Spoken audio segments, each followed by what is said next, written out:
Haleluya, haleluya. Mengucap syukur hari ini minggu pertama di bulan Oktober ya. Tanggal 1 saya diberi kesempatan oleh hambanya Pastor Ari untuk berdiri menyampaikan kebenaran firman Tuhan. Secara manusia saya terbatas gitu. Waktu Pastor Ari menelpon saya untuk khotbah gitu, saya langsung berpikir, emangnya saya berpikir ada Ibu Nurul, ada si ini kenapa gitu. Ya. Kalau saya masih ingat ada teman PI gitu, coba dia masih di sini, pasti saya suruh dia itu aja. Ya. Tapi saya berpikir dalam pikiran saya, Tuhan, ini sudah berapa kali saya disuruh Pastor Ari untuk khotbah, saya menolak. Dan kali ini saya bilang, Tuhan, saya siap. Saya enggak mau menolak. Ya. Saya menolak karena saya ingat dalam pikiran saya itu suatu saat jika saya ingin mau berbicara, saya ingin kesaksian, saya ingin berkhotbah, saya ingin memuji nama Tuhan, enggak ada lagi kesempatan gitu buat saya. Apalagi kalau sudah jalan di kursi roda atau tinggal di iya, saya enggak bisa lagi memuji nama Tuhan. Kalau tinggal jalan di kursi roda, ya syukur kalau ada yang dorong, kalau enggak ada tinggal. Jadi kali ini jujur saya bilang, iya Pak, siap gitu. Saya siap. Saya bilang, Tuhan, saya siap. Ini aku Tuhan, pakailah aku. Saudara yang dikasih oleh Tuhan, waktu itu saya berpikir, saya langsung tanya, Pak, khotbahnya gimana? Pak Ari bilang, khotbahnya sudah dipersiapkan karena dari gereja itu ya menjelang ulang tahun gereja ICA yang ke-50 tahun, ada khotbahnya dan tema-temanya luar biasa sudah dipersiapkan.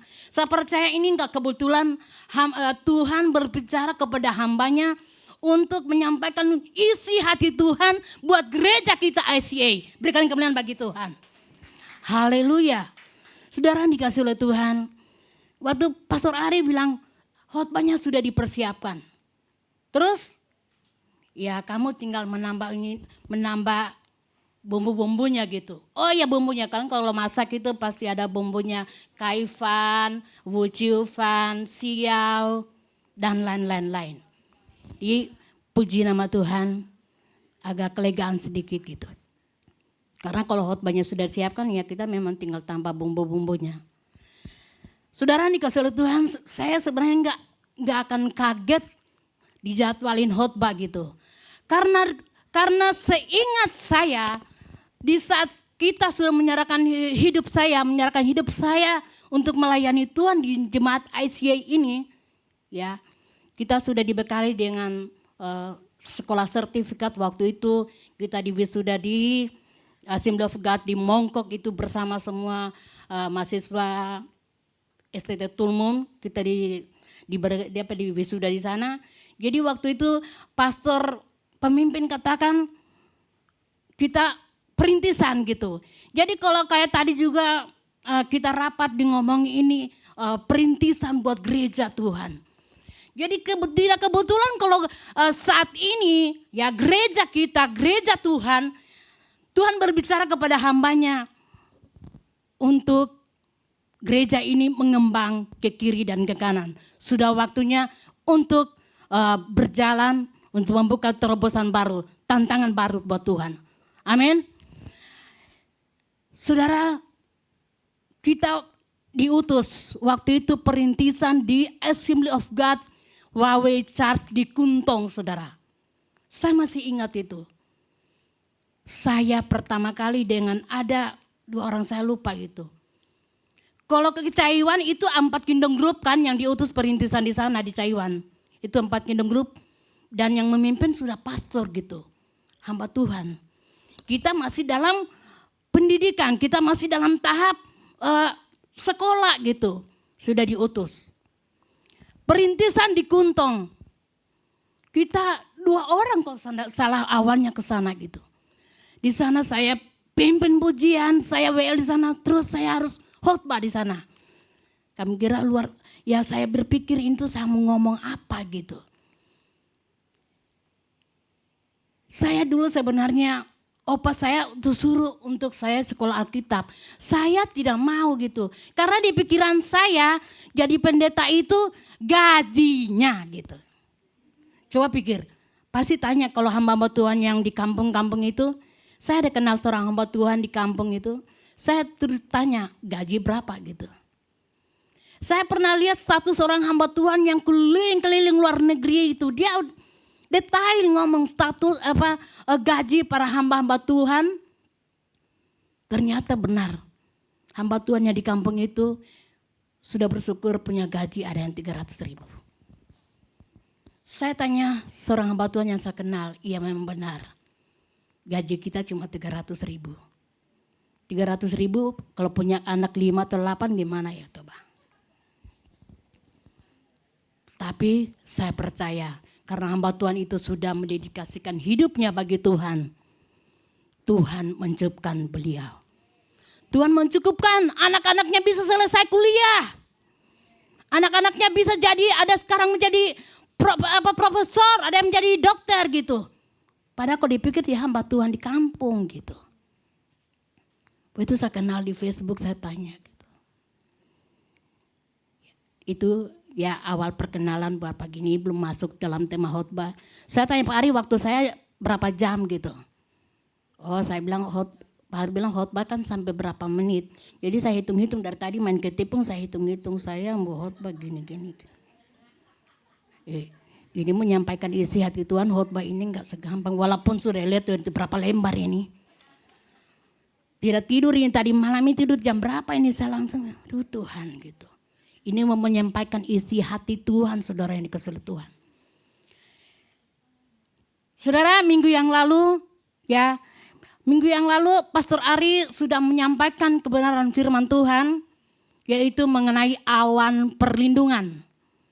Ya, awan perlindungan Tuhan yang dilakukan ya. Yaitu dalam poin-poin yang kita dengar, yang kita terima bersama itu menyelamatkan umatnya. Dengan 10 tulah Allah yang melindungi dan menyelamatkan. Allah mengingat umatnya. Yang saya ingat, Allah mengingat perjanjiannya kepada umatnya. Allah memulihkan iman percaya umatnya.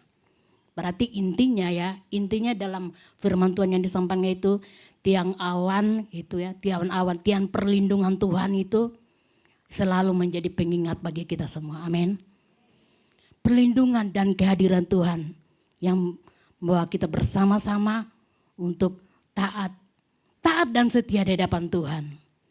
Jadi tujuan penyelamatan Tuhan itu buat saudara dan saya itu memimpin umatnya, memimpin saudara-saudara kita, memimpin teman-teman kita untuk kembali ke dalam hubungan intim bersama dengan Tuhan. Oke jemaat Tuhan yang terkasih dalam Tuhan, saya undang untuk bangkit berdiri. Kita akan membaca firman Tuhan. Pada saat ini yang terambil dalam Keluaran 37 ayatnya yang ke-7 dan yang ke-10. Mari kita baca bersama-sama dengan irama yang manis. 1, 2, 3. Sesudah itu Musa memanggil dan membentangkannya di luar perkemahan. Jauh dari perkemahan dan menamainya kemah pertemuan. Setiap orang yang mencari Tuhan, keluarlah ia pergi ke pertemuan yang di luar perkemahan. Apabila Musa keluar pergi ke kemah itu, bangunlah seluruh bangsa itu dan berdirilah mereka masing-masing di pintu kemahnya. Dan mereka mengikuti Musa dengan matanya sampai ia masuk ke dalam kemah. Apabila Musa masuk ke dalam kemah itu, turunlah tiang awan dan berhenti di pintu kemah dan berbicara Tuhan dengan Musa di sana. Setelah seluruh bangsa itu melihat bahwa tiang awan berhenti di pintu kemah, maka mereka bangun dan sujud menyembah masing-masing di pintu kemahnya. Amin, haleluya. Silakan duduk jemaat Tuhan dikasihi oleh Tuhan. Jemaat Tuhan yang terkasih di dalam Tuhan. Ini seri khotbah dalam menyambut ulang tahun ICA yang ke-10. ICA ulang tahunnya yang ke-50. Ya, yang ke-50. Kalau dalam pernikahan ini tahun emas ya. Ada di sini enggak yang sudah masuk ke pernikahannya tahun emas? Hampir ya. Nah, puji Tuhan, luar biasa. Haleluya. Ya tentu dalam mengiringi, saya percaya Asia ini ada banyak kenangan. Ya, kenangan di masa lalu. Tetapi harapan di masa depan. Amin. Ada banyak kenangan, mungkin ada yang sudah lama di sini, banyak memori yang dikenal di SC ini. Apalagi kita jemaat Indonesia ya, dulu-dulu banyak sekali artis yang masuk di sini. Banyak pembicara-pembicara khotbah-khotbah yang luar biasa. Ada jemaat Tuhan setiap ada artis datang, hamba Tuhan yang datang, kasih Alkitabnya, tanda tangan. Tanda tangan gitu. Saya nggak tahu apa sekarang Alkitabnya itu ada enggak. Karena setiap kali hamba Tuhan yang datang, pembicara yang hebat itu datang, ada artis yang datang, dia langsung maju antar Alkitabnya. Tanda tangan. Saya melihatnya gitu ya. Saya bilang luar biasa gitu. Saya berpikir mungkin itu akan menjadi kenangan memori dalam hidupnya. Bahwa dia pernah berjumpa dengan hamba-hamba Tuhan. Dengan artis-artis rohani gitu. Karena mungkin dia pikir kalau di Indonesia belum tentu ketemu. Di Indonesia belum tentu ketemu itu pendeta Gilbert Rumendong toh kalau kita di kampung-kampung gitu. Tapi di ICU sudah berapa kali Pak Gilbert Rumendong datang ke sini? Ya sudah sering, puji nama Tuhan. Saudaraku yang dikasih oleh Tuhan, kitab Keluaran adalah kisah bagaimana Allah membebaskan bangsa Israel keluar dari tanah Mesir dan membawa mereka ke tanah perjanjian. Seperti kisah kita hidup saat ini ya. Mungkin saat ini, mungkin dulunya gitu. Ada yang belum mengenal akan Tuhan. Mungkin dulunya tenggelam di dalam kegelapan dosa-dosa yang mungkin sudah mengikat. Dari Indonesia sampai di Hong Kong lagi, apalagi melihat suasana Hong Kong yang luar biasa. Membuat kita lupa. Jauh daripada Tuhan. Dan saatnya kita harus kembali kepada Tuhan. Kita harus mencari wajah Tuhan. Amin. Saudaraku yang dikasihi oleh Tuhan. Ini firman yang saya baca berulang kali ini, khotbah ini. Saya bilang ini firman Tuhan ini menantang. Memberikan kita tantangan. Apakah kita benar-benar siap mau diutus oleh Tuhan? Keluar dari zona nyaman. Apalagi gereja kita gereja besar. Apa kok ibadah di sana udah duduk di bangku. Pak Ari khotbah di sana jemaatnya sudah ngorok yang lain. Karena tempat duduknya paling nyaman gitu. Kalau di sini masih saya melihat, oh ini masih buka mata, ini masih buka mata. Puji nama Tuhan. Saudara yang dikasihi oleh Tuhan.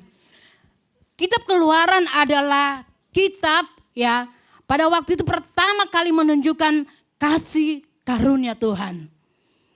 Waktu itu yang kedua itu menunjukkan bagaimana kita harus menyikapi kasih karunia Tuhan dalam kehidupan saudara dan saya. Bangsa Israel itu sudah di dalam peristiwa bangsa Israel itu ada beberapa peristiwa penting yang Tuhan sudah perlihatkan kepada mereka. Ada banyak tanda-tanda mukjizat yang Tuhan sudah lakukan supaya mereka itu jangan menggerutu di dalam perjalanan karena mereka sudah dikeluarkan dari tanah Mesir. Sudah banyak tanda mukjizat Tuhan kasih supaya mereka keluar dari tanah Mesir itu. Orang lain kan keluar dari perbudakan begitu udah sorak-sorak gitu. Tapi masih mereka menggerutu. Tuhan sudah perlihatkan juga tanda mukjizat kalau Tuhan itu berkuasa. Sudah memberikan memberikan roti, memberikan bulung puyuh untuk memberkati mereka, memberi makan bagi mereka gitu ya. Bahkan sudah diperlihatkan 10 tulah untuk mereka lihat kalau Tuhan itu Allah kita itu Allah yang penuh dengan mujizat. Tuhan mampu melakukan mujizat. Tapi bangsa Israel itu masih menggerutu gitu jalan. Sama halnya dengan kita saat ini. Sudah mengiring akan Tuhan, bahkan sudah melayani di sini. Giliran Pak Ari bilang, ayo kita mau penginjilan di sini. Oh saya kakiku. Saya punya koper besar mau digendeng ke sana gitu. Saya punya kepala sakit, kamu saja yang pergi. Apalagi kalau turun hujan. Terima kasih ada hujan turun. Saya nggak mau pergi gitu. Ini kadang kita memang sering menjadi seperti bangsa Israel. Tuhan sudah bebaskan kita dari belenggu dosa. Tuhan sudah memenangkan kita. Tuhan sudah mengangkat kita, tapi masih kita mau kembali ke kubangan gitu. Seperti babi, kadang-kadang babi udah dimandiin, ada yang orang pelihara babi itu sudah dimandiin, dikasih pita yang bagus ya, dijaga tuh. Nanti kalau dilepas itu dia pergi lagi di debu gitu. Kadang kita begitu itu. Tuhan sangat sayang pada kita, sudah ditebus gitu, masih mau kembali ke kubangan gitu. Kita datang di Hong Kong. Kita tidak tahu tujuan kita ke Hong Kong itu apa. Ya. Mungkin ada yang tujuannya mau cari uang yang banyak-banyak. Supaya saya bisa membangun rumah mewah, ya, membeli sawah berapa puluh hektar gitu. Supaya hidup kita itu kelihatan wow, jadi pergi ke luar negeri ke Hong Kong kerja. Sampai di Hong Kong kita kerja banyak uang, sampai lupa suami dan anak di rumah. Lupa suami dan anak di rumah, jalan-jalan, lihat udah lupa gitu. Gak balik. Nanti kalau datang ke gereja, saudara masalah datang ke gereja, baru dukung doa saya begini dan begitu dan begini. Kadang datang di doa cuma datang di tempat di gereja begini, datangnya mukanya gitu. Atau panasi tempat duduk gitu. Habis itu pergi. Giliran ditanya khotbah minggu lalu apa? Enggak tahu. Lupa. Gitulah kita. Kadang kita seperti itu orang Israel kalau digambarkan zaman sekarang ini. Saudara yang dikasih oleh Tuhan, itulah peristiwa-peristiwa penting yang Tuhan sudah perlihatkan bagi bangsa Israel agar mereka tetap maju dan kuat di dalam Tuhan. Dalam peristiwa berikutnya kemudian Tuhan menunjukkan kepada manusia bagaimana menyingkapi anugerah Tuhan. Ya, dia memberikan 10 perintah. Kita lihat dalam Keluaran 20 ya. Petunjuknya kepada Musa dalam perincian kemah suci, tempat sucinya, tempat kediamannya. Namun orang-orang Israel masih tegar tengkuk, masih tidak mau dengar. Membangun lagi, yaitu ya membuat patung dari lembu emas untuk mereka sembah. Itulah. Kalau saat ini memang kita tidak mau menyembah patung lembu emas, tapi kita masih mau menyembah dengan apa yang ada dalam yang kita masih mau ingat masa lalu kita. Kita mau kembali gitu.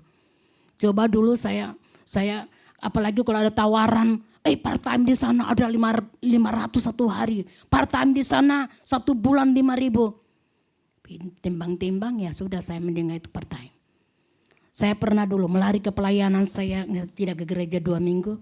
Saya mau part time. Part time saudara di restoran cuci piring, tapi tidak tenang ini hati. Hatiku tidak tenang sambil cuci piring kok. Saya tidak tenang. Akhirnya saya bilang udah saya nggak usah digaji, saya mau pulang. Saya mau ke gereja, saya nggak bisa gitu. Mau part time di restoran karena tawaran waktu itu gaji 1 hari 500 gitu. Kan lumayan toh 1 hari 500.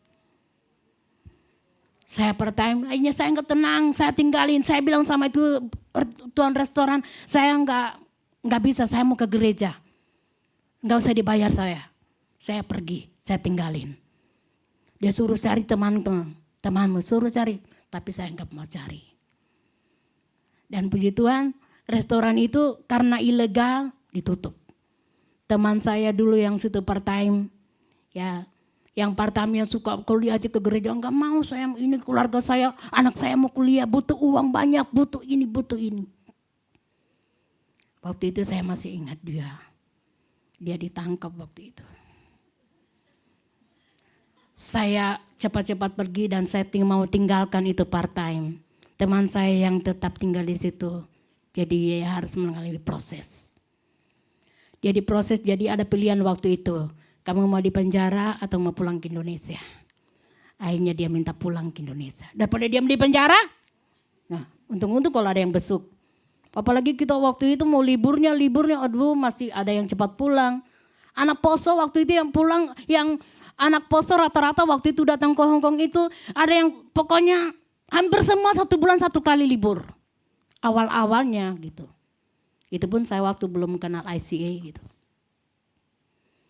Saya kenal ICA itu dulu masih gereja di belakang konsulat itu.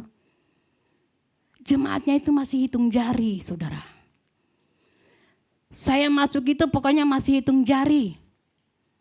Itu kan letter L itu.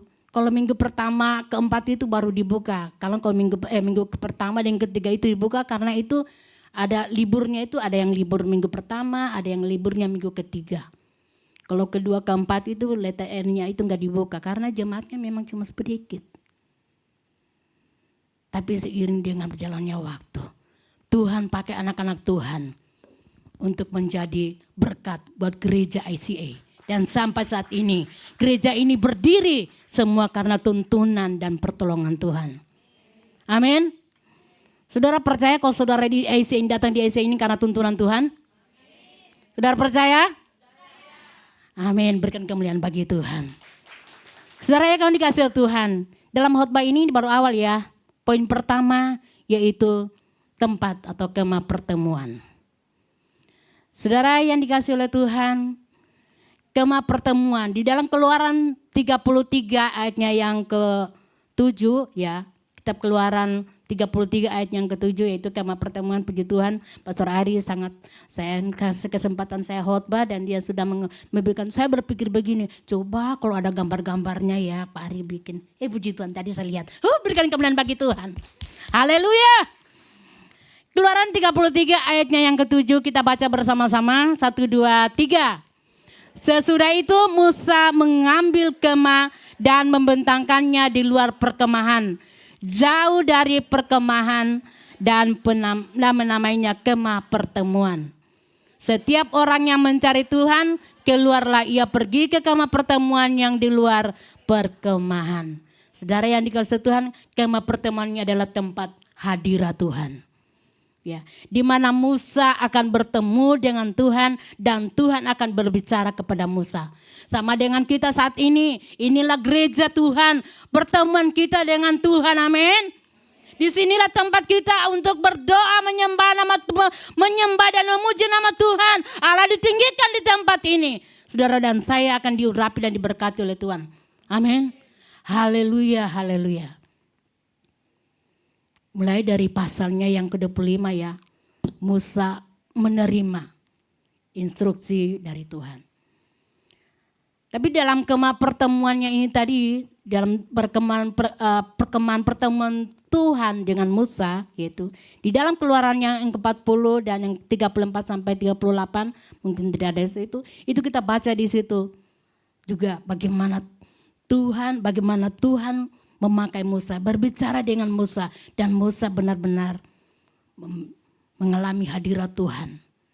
Saudara yang dikasih oleh Tuhan, dalam pasalnya yang ke-25 dalam Keluaran ini ya, ada banyak, yaitu 10 perintah Allah yang diberikan Tuhan kepada Musa. Instruksi rinci untuk pembangunan kemah suci itu ya seperti tenda pendahuluan, dan untuk menggarisbawahi pentingnya ya kemah suci, keinginan Tuhan untuk tinggal bersama dengan kita. Kemah suci disebutkan dalam pasal yang 4, rincian disebut dalam 2 kali dalam Alkitab. Jadi kalau sama dulu kita juga pernah bikin tenda-tenda waktu masa pandemi, bikin tenda-tenda itu, tapi itu tuh kita bikin tenda, ada tenda memasak goreng pisang goreng di situ. Tapi ini maksudnya kemah pertemuan Musa dengan Tuhan. Bahkan itu kemah itu sangat khusus, saudara yang dikasihi Tuhan. Jauh dari orang-orang, maksudnya dari orang-orang Israel gitu. Itu kemah khusus untuk Musa bertemu dengan Tuhan. Di dalam seri khotbah ini ada 2 aspek bagaimana tabernakel Tuhan dibangun, ya, disusun. Itu kita bisa lihat dalam Keluaran yang ke-39 ayat 32 sampai 43, Keluaran 36 ayatnya yang ke-8. Ya, Keluaran 36 ayat ke-8 mungkin bisa kita baca kalau ada di slide ini. Mari kita baca bersama-sama dalam Keluaran 36 ayat ke-8. 1, 2, 3. Lalu semua ahli di antara tukang-tukang itu membuat kemah suci dari 10 tenda, dari lenan halus yang dipintal benangnya, dan dari kain ungu tua, kain ungu muda, dan kain kirmisi. Dengan adanya grupnya buatan ahli tenun, dibuat orang semuanya itu. Haleluya. Jadi pembuatan kemah suci itu gak segampang kita pikirkan gitu. Kalau tenda-tenda sekarang ini kan bisa cuma kita bisa juga kain kita bikin gitu. Tapi ini tenda kemah ini, kemah pertemuan Musa dengan Tuhan itu sangat luar biasa. Ya. Sungguh luar biasa. Tabernakel dibangun berdasarkan rancangan Tuhan. Dan Tuhan merancang untuk dibangun ya berdasarkan kontribusi sukarela ya dari umatnya. Dan bukan sekedar sumbangan materi dari rakyat, tetapi dengan kerja dan juga karya dari pengrajin, hasil karya rakyat. Saudara yang kasih Tuhan, kalau diibaratkan ya, ini firman Tuhan ini maksudnya mengatakan bagaimana sumbangan dan ini tenda dibangun, ini bukan sumbangan dari materi dari rakyat, tetapi dengan kerja dan juga karya dari pengrajin, dari hasil karya rakyat. Jadi sama juga dengan gereja kita saat ini. Saya bilang jemaat kalau kita cuma doa-doa di sini meminta jiwa-jiwa, nggak akan datang tuh jiwa-jiwa itu kalau kita tidak bekerja, berdoa dan bekerja. Jadi gereja berdiri bukan cuma karena kita mau doa-doa udah dibentuk gereja gitu. Saya pertama kali ke Hong Kong saya bilang kalau mau gereja bisa dihitung, masih bisa dihitung. Tapi sekarang gak bisa lagi, sudah banyak sekali. Tapi saya kalau dengar gereja baru dibuka, perintisan namanya perintisan itu. Saya sebenarnya bersyukur kalau gereja itu dibangun, dirintis itu dari jemaat yang benar-benar belum mengenal kasih kemurahan Tuhan. Jangan merintis itu ambil ibaratnya kita bikin kolam ikan, pancing ikan di tetangga, simpan di kolam kita. Ya. Pancing ikan di kolam tetangga, simpan di kolam kita gitu. Tidak apa-apa kalau mau mulai awal perintisan begitu, kita mengundang teman kita gitu. Kita mengundang teman, ayo kita masih bersukacita bersama dengan kami masih dalam tahap perintisan, masih dalam tahap membangun gitu. Tapi bukan mau ditelepon, ayo gereja kita begini dan begitu, gereja kita begini dan begitu. Nah kalau jemaatnya yang masih, oh iya ya dikasih, datanglah, oh iya. Pindah lagi. Ada yang dengar gereja dibuka, pindah lagi. Kapan bertumbuhnya? Ya toh. Kapan bertumbuhnya kalau kita dengar ada gereja dibuka, pindah lagi. Gereja dibuka, pindah lagi. Dengar hamba Tuhannya begini, pindah lagi. Jadi kapan kita akan berbuah buat Tuhan? Ya kalau pindah memang di situ mau berbuah, bertumbuh, berakar. Tapi kalau cuma mau datang panasin tempat duduk pergi lagi, itu ya pengkhotbahnya nggak bagus, itu di musiknya situ nggak bagus gitu. Pindah lagi. Jadi ini ada connect buat jemaat Tuhan. Supaya kita benar-benar siap dipakai oleh Tuhan. Saudara yang dikasihi Tuhan, gereja Tuhan membutuhkan keterampilan, keahlian saudara dan saya. Ya. Kontribusi finansial. Tadi baru dibahas di rapat, uang gitu. Uang. Perlu lebih banyak ya orang dalam pelayanan. Kalau saat ini saya bilang yang terlibat dalam pelayanan sudah dihibit menjadi, kalau dulu banyak sekali yang komitmen untuk mengambil pelayanan, yang terlibat dalam pelayanan gitu. Padahal banyak di jemaat ini, banyak saya tahu banyak yang punya talenta yang sungguh luar biasa. Ada banyak saya tahu ada yang dikaruniai pendoa syafaat tapi tidak mau untuk bergabung, tidak mau terlibat, tidak mau, apa masih menunggu. Kamu disuruh Tuhan untuk masuk di dalam tim doa. Kamu disuruh Tuhan untuk masuk dalam tim tamborin. Apa nanti? Tapi itu inisiatif dari kita. Kalau kita memang punya bakat, punya talenta yang Tuhan kasih, kenapa tidak kita menyerahkan hidup kita kepada Tuhan? Kita melayani Tuhan. Amin. Ada dulu di sini nggak datang ibadah, saya bilang. Saya mengucap syukur ada jemaat Tuhan. Sebenarnya dulu dia sudah melayani di altar. Tapi karena ada gesekan sedikit, dia pergi. Ada berapa, mungkin hampir 1 tahun dia di luar sana, ya joget-joget luar sana. Dan satu saat dia kembali ke gereja. Suatu saat dia kembali ke gereja, dan dia kesaksian bahwa di luar sana dia sangat-sangat tidak menyenangkan. Jadi suatu saat dia bilang ke saya, Kak Jess, saya mau masuk dalam tim tamborin. Saya bilang, puji Tuhan, memang tim tamborin sudah tinggal sedikit. Jadi saya hubungi Ibu Esther Alam, Bu, ini ada 2 anak mau di tim tamborin. Gitu. Puji Tuhan sampai saat ini mereka sudah luar biasa tamborinnya. Saya kalau lihat kalau mereka bernari itu, padahal aku dipikir baru kemarin mereka latihan gitu. Tapi luar biasa, mereka melayani Tuhan sampai saat ini. Melayani dalam tim tamborin. Berikan kemuliaan bagi Tuhan. Haleluya, haleluya. Saudara yang dikasihi oleh Tuhan. Inilah yang menjadi untuk benar-benar kita hidup di dalam kemah pertemuan bersama Tuhan. Ya, tempat kita, hidup kita untuk kita jadikan kemah pertemuan kita bersama dengan Tuhan. Hidup kita untuk Tuhan. Saudara yang dikasihi oleh Tuhan. Di kitab Keluaran 37 ayat 7b mengatakan, setiap orang yang mencari Tuhan, keluarlah ia pergi ke kemah pertemuan dan yang di luar perkemahan. Jadi sama halnya kita di sini ya, di sini tempat kita orang-orang kita, setiap orang mencari Tuhan di tempat ini. Tetapi kita harus keluar mencari ya pertemuan bersama dengan Tuhan. Ya, kita harus keluar. Kita keluar, ini perkemahan kita. Kita harus keluar untuk mencari orang-orang yang terhilang. Ya, saat ini mungkin Anda telah berdoa. Mungkin saat ini Anda mungkin sudah terlalu jauh dari Tuhan. Tapi Tuhan selalu ada. Ya, untuk masih memakai saudara yang masih bisa dijangkau. Kita masih menjangkau pula Dia yang ada di sorga.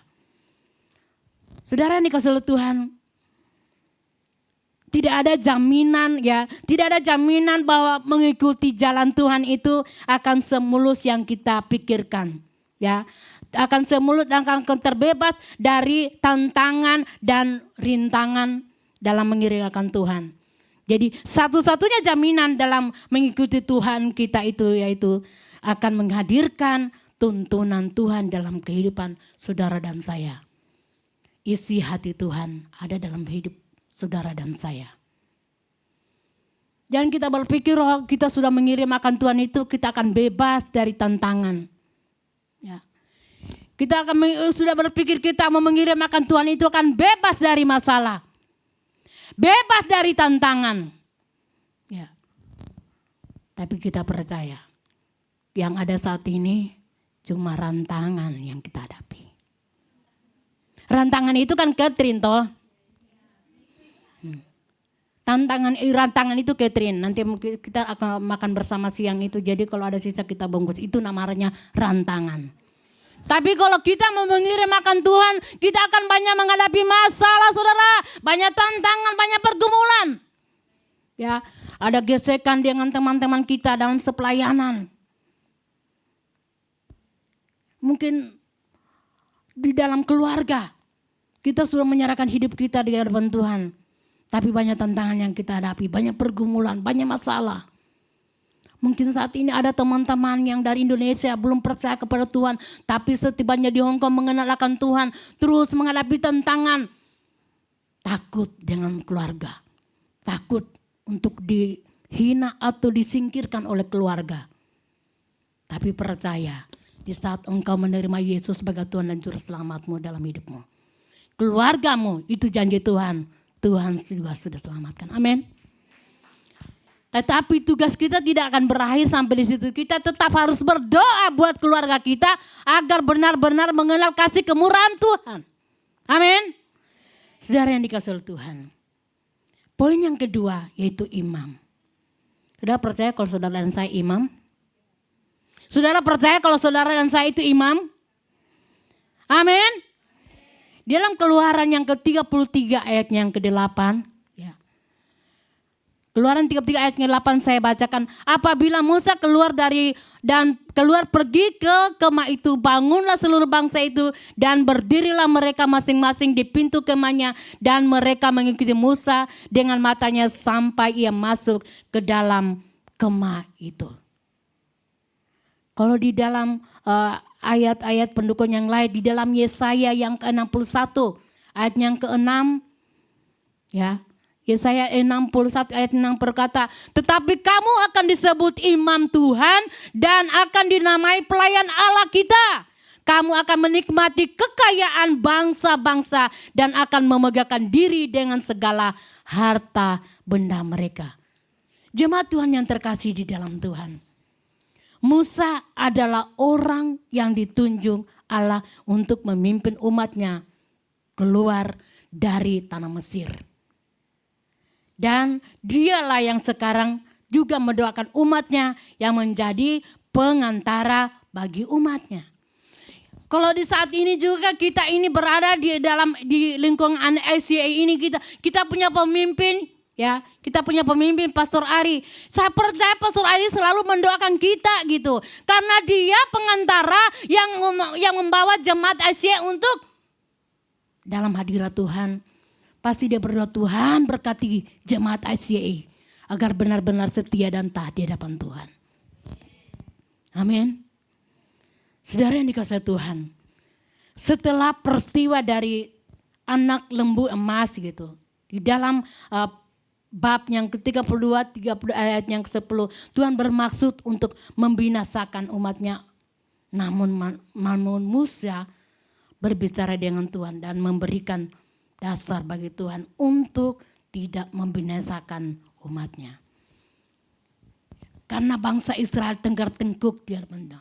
Sudah dikasih mujizat supaya mereka benar-benar setia dan taat di hadapan Tuhan. Masih lagi ngeyel gitu. Masih mengingat, kalau kita di Mesir makan nasi uduk enak-enak gitu. Tapi Musa, Tuhan ingin membinasakan gitu bangsa itu, tapi Musa bersujud di hadapan Tuhan. Memohon kepada Tuhan agar jangan membinasakan mereka. Jangan membinasakan umatnya. Ya. Jadi sama halnya ini di gereja ini, pemimpin kita, mendoakan jemaatnya yang sudah GKJJ gitu, gereja jalan-jalan gitu. Yang kesana kemari yang gak mau ibadah. Saya percaya itu pemimpin terus berdoa. Pemimpin Kingdom Group berdoa buat anggotanya. Tuhan, saya membawa si ini yang tidak lagi datang Kingdom Group gitu Tuhan. Itu tugas pemimpin imam dalam kehidupan pelayanan kita. Saudara yang dikasihi oleh Tuhan. Saat Musa masuki tenda, dia bertemu dengan Tuhan. Dan meminta agar Tuhan berjalan bersama dengan umatnya. Menuntun Musa untuk menjadi perantara. Jadi itu namanya, yaitulah tiang awan dan tiang api untuk membawa mereka masuk ke dalam tanah perjanjian. Jadi tiang awan untuk melindungi mereka dari terik matahari di siang hari, berjalan di padang gurun. Tetapi Tuhan melindungi mereka, memberikan tiang awan untuk melindungi mereka. Pada malam hari ini supaya tidak gelap, tapi Tuhan memberikan mereka tiang api. Tuhan melindungi umatnya. Sama dengan kita kemanapun kita pergi, apalagi kalau musim dingin, kita memakai jaket kita. Tuhan memakai hikmat supaya kita pakai jaket agar kita tidak masuk dingin. Ya, tidak masuk angin gitu. Ya, tidak masuk dingin. Atau kita mau jalan kemana-mana, kita membawa payung agar kita tidak kepanasan gitu. Kita bawa payung tahu supaya kita tidak kepanasan, jauh dari terik matahari. Apalagi kalau sudah pakai make up, pakai badai penangkis angin. Jadi takutkan nanti ini jadi harus bawa payung. Itulah kita. Saudara yang dikasihi oleh Tuhan. Mari saudara. Jadi orang-orang bangkit. Manusia bangkit. Karena itu mereka merasa berhormat. Rasa hormat kepada Musa. Dan sebagai antisipasi serta pengharapan bahwa Musa akan menjadi perantara bagi mereka. Musa menjadi perantara antara Tuhan. Ya. Saudara dikasihi oleh Tuhan, setiap orang mempunyai kekuatan untuk menjadi pendoa syafaat. Ya, kita menjadi pendoa syafaat. Namun mengapa ya? Mengapa para pemimpin gereja adalah pendoa syafaat yang sangat kuat? Karena maksudnya pemimpin gereja itu menjadi pendoa syafaat bagi umatnya. Ya, dia berdoa buat umatnya siang dan malam gitu. Kalau dulu kita doa malam itu pemimpin Pastor Ali berdoa sebelum selesai berdoa buat orang-orang, buat jemaatnya agar dilindungi dari Tuhan. Ya, itu perlindungan, itu Roh Kudus Tuhan melindungi kita dalam pembaringan kita. Itu tugas pemimpin saudara. Sama juga dengan kita dalam Kingdom Group. Tugas pemimpin mendoakan anggota-anggotanya. Kita menghormati dan menghargai pendeta gereja kita. Memimpin kita untuk menjadi perantara antara kita dengan Tuhan kita Yesus Kristus.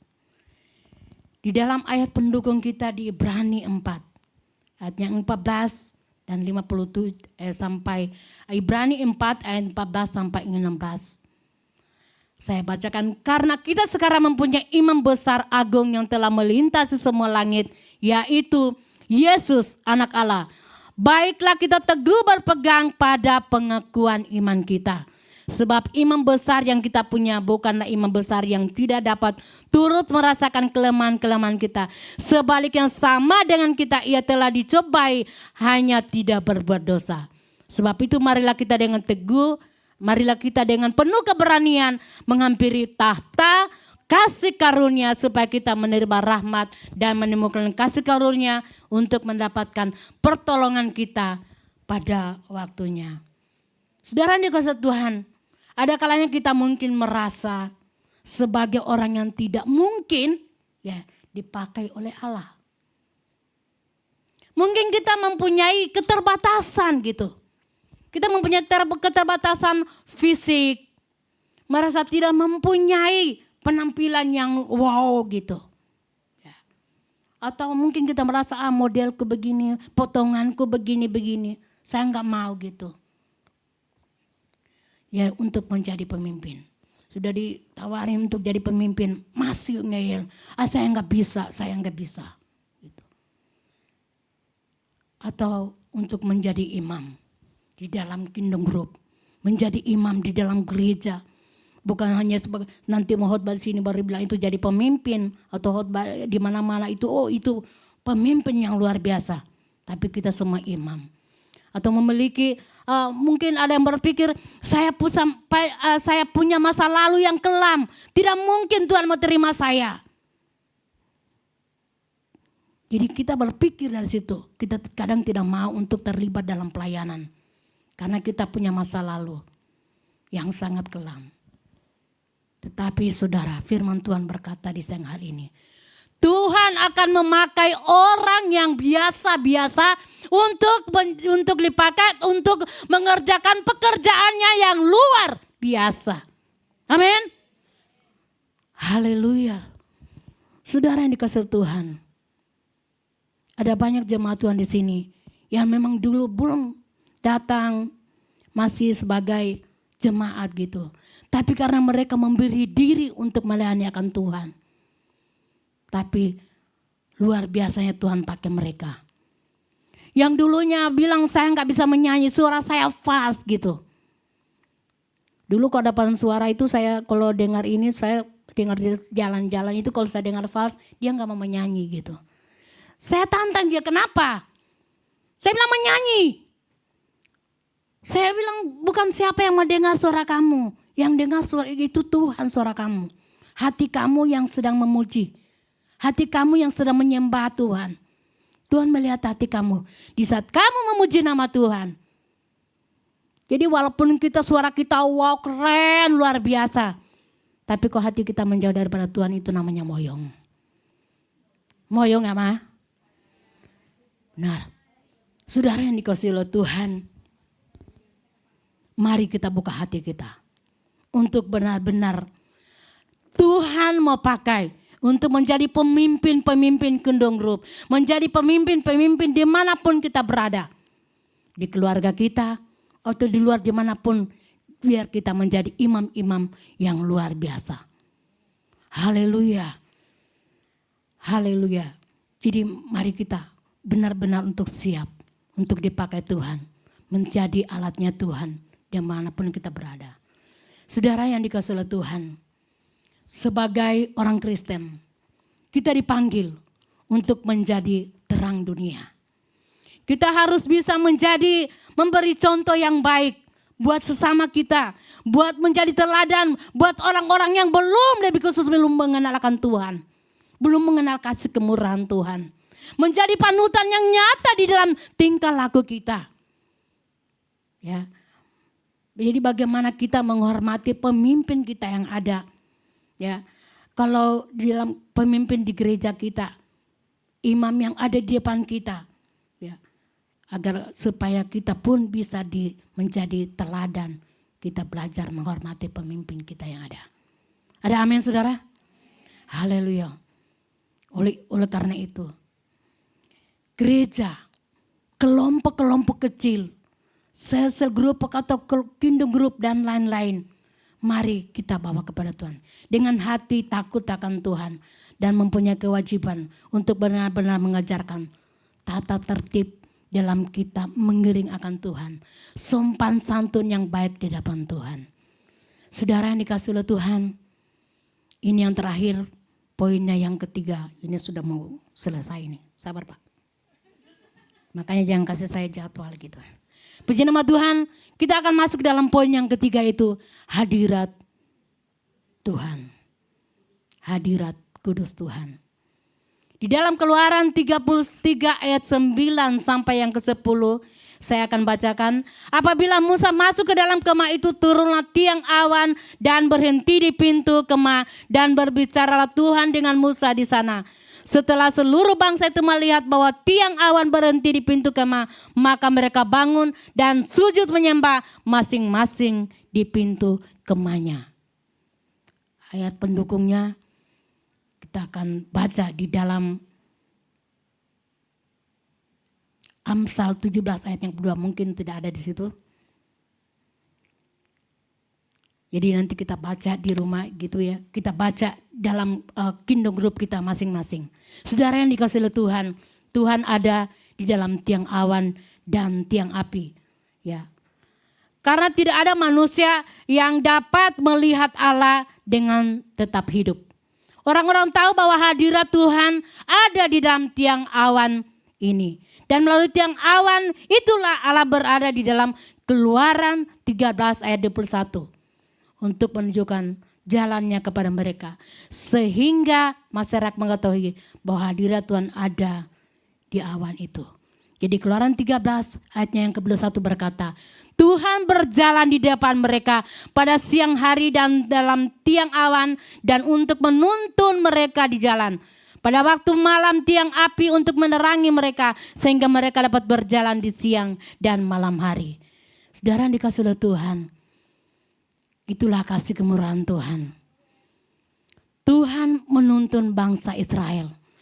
Tuhan menyertai perjalanan bangsa Israel. Tuhan melindungi bangsa Israel. Ya, untuk masuk ke dalam tanah perjanjian. Melindungi mereka. Menuntun mereka. Dengan memberikan tiang awan di siang hari. Tiang api di malam hari. Kalau secara manusia wah enak sekali ya. Kalau dipikir secara manusia, secara logika itu ya. Tuhan sudah menuntun bangsa Israel. Apa-apa Tuhan sudah kasih.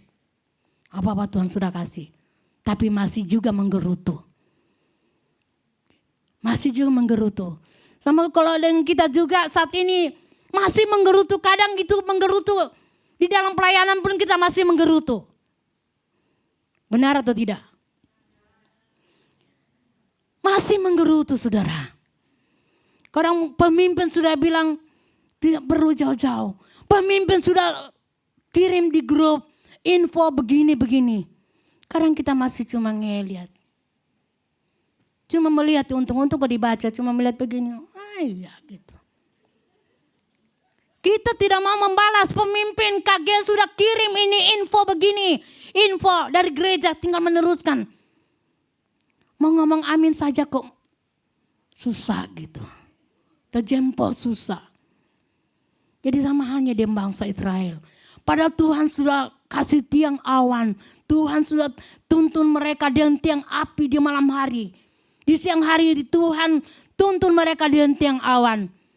Masih saja mengeyel gitu. Masih menolak. Di Mesir begini dan begitu, begini dan begitu. Saudara yang dikasih oleh Tuhan.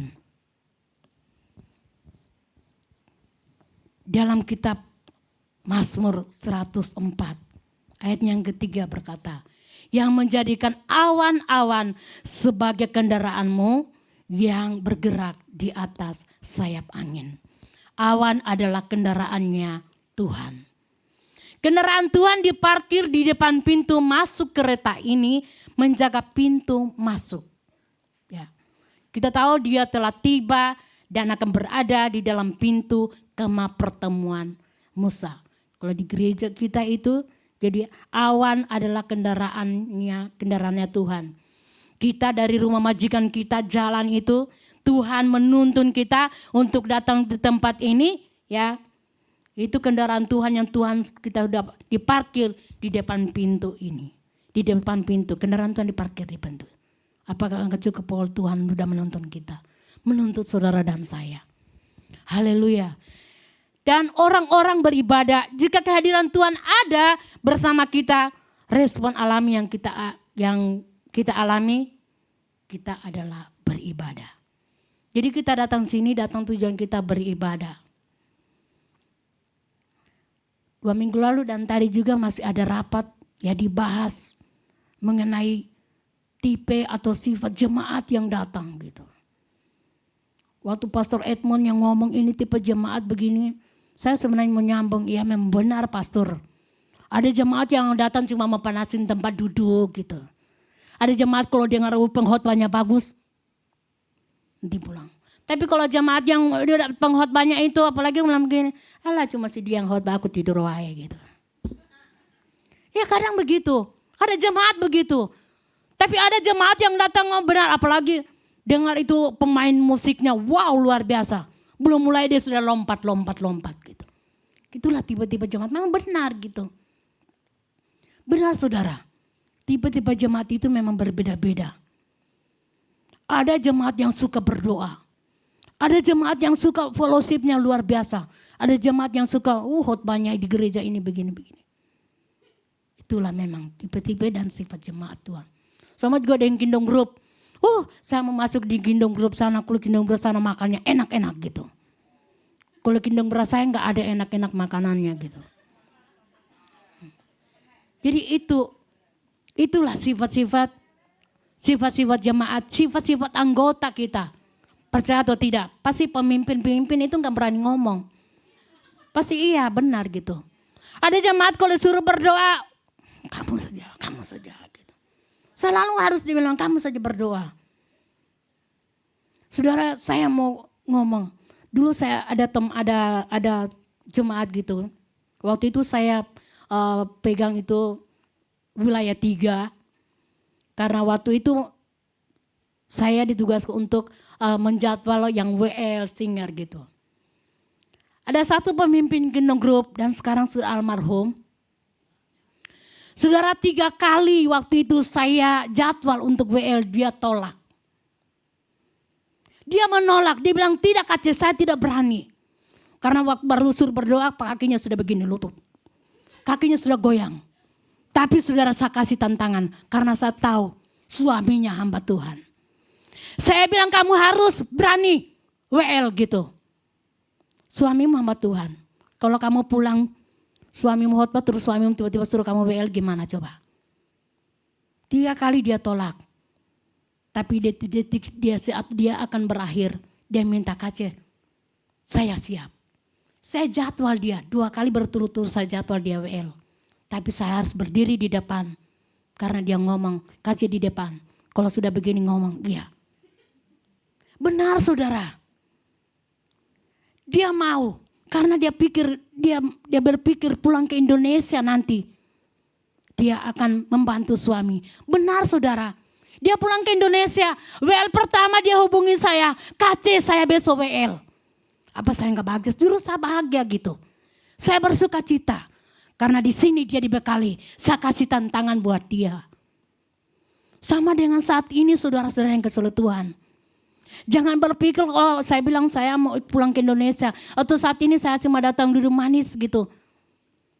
Ini tantangan buat saudara dan saya.